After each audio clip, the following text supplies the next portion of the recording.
Hello.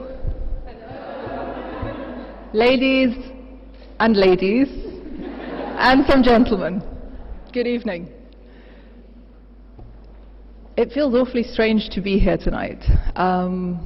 Usually when I think of Follow the Women, I look for my cycling shorts, a t-shirt and a pair of trainers. That's where instinct usually takes me. Sense this evening took me to a pair of heels and a little black dress.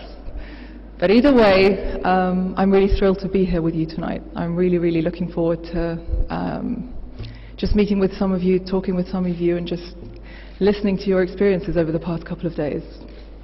A very warm Syrian welcome to each and every one of you who've made the trip to this part of the world.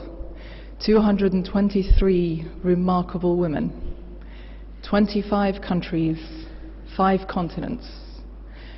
By the time you ladies go home, you would have cycled over 350 kilometers. Wow. I think, yes, the instinct is for everyone to give themselves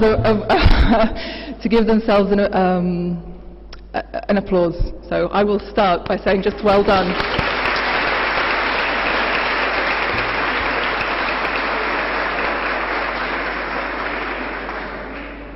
Thank you so much to everybody who's made this year's event happen, everybody who's just brought us all together. Women on Bikes for your commitment, the great supporting team who have been with you from day one, and trust me, they'll be with you until you go home. Just everybody who's been able to make this event happen and continue to support such an important initiative. I want to highlight a few more less optimistic numbers. I'm an investment banker by previous profession, by the way, so numbers for me are like milk to a baby. It's just something I'm familiar with. There are over 2 million refugees living in Syria today. 1.4 million Iraqis, over 500,000 Palestinians. That's in Syria alone. 4,000 innocent lives have been killed in the first 4 months of 2008. Mostly women and children, all completely innocent. That's the reality, that's a stark reality of the region that we live in. Families destroyed, lives shattered, dreams buried. To many from afar, that's the story of the Middle East. An area and a region dogged by violence, sadness, grief, and constant killings. A place where we can switch on and off with the flicker of a remote control. But let me tell you, reality is very different. It's only when we look beyond the numbers, dig amongst the rubble, and overcome the grief that we're able to see what that reality looks like. The region is so different to general public perception everywhere else in the world, and yet so similar to your own countries, your own neighborhoods, and your own communities. By traveling in the Middle East, especially this area, especially the Levant, you quickly realize and appreciate how much these lands have been witness to the colorful exchange and interaction of cultures and religions over thousands of years. You quickly realize the beauty and variety of the landscape and the welcoming, friendly, and hospitable people. A stark difference to what is usually written and communicated about us in other parts of the world. Different words, different sentences. Very big difference. If I go back slightly to the people, welcoming, friendly, hospitable, that's only the surface. It's when you take up the courage to sit down for a cup of tea that the magic happens. The magic that I'm referring to is when you're able to realize that actually we're just so similar. There is so much that brings us together, so much that we are able to work towards, and so little that can divide us. And that's what I mean by the magic. I'm a Syrian mother. I have 3 young children, and like every other Syrian mother in the country, I have dreams for my children. I want them to be healthy. I want them to be educated. I want them to be happy. I want to see them succeed. I want to see them contribute to the prosperity and the development of my country. But just simply, I want to see them grow old.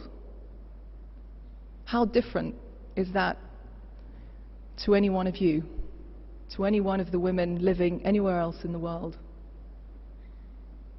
I think actually it's very, very similar. And as I said, that's not just my perception, that's not just my dreams for my own children, it's actually the dreams of over 8 million Syrian mothers for the majority of the Syrian population. If we go just beyond the Syrian borders, you'll find that that's the dream of mothers everywhere in the region. So just to remind you, or just to emphasize the fact that, again, that's the reality of the Middle East. That's the hope and the aspirations that we all have for wanting and deserving a better future. I often get asked, why do you participate in Follow the Women? Why do you support Follow the Women? People probably think because I'm good on a bike. Maybe, but it's not the real reason. Follow the Women is an incredible, incredible initiative, and I'll tell you why it's an incredible initiative. So many initiatives, so many projects throughout the world call for understanding, call for building bridges of understanding between cultures and civilizations. Some actually achieve it and build bridges and build understanding. But so few actually have the courage and the confidence to cross over. And that's what you guys have done, or you ladies have done tonight. You've not just built the bridges, you've actually taken the journey over. You've crossed over and wanted to see for yourself what the region is about, what the people are about, and just simply how we live and what we do on a day-to-day basis. I know you've met with some incredible women this evening, or this afternoon on your journeys. Just a very small representation of women that you'll find anywhere else, anywhere in the country, and definitely anywhere else in the region. So, well done to Follow the Women. It really is, for me, a very, very special initiative, an initiative that not just calls for action, but actually works towards it. That's the point that I'd like to end on tonight. We all deserve the same thing. We should all be able to live in peace, stability, and with our dignities. Doesn't matter what color we are, what religion we believe in, or what region of the world we live in. It's a simple, basic human right.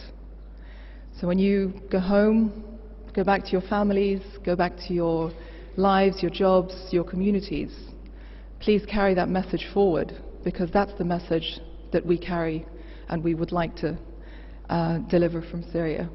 So I don't want to spend any more time talking up here. I'd rather spend more of the time talking with you ladies directly. Anyway, thank you so much for coming.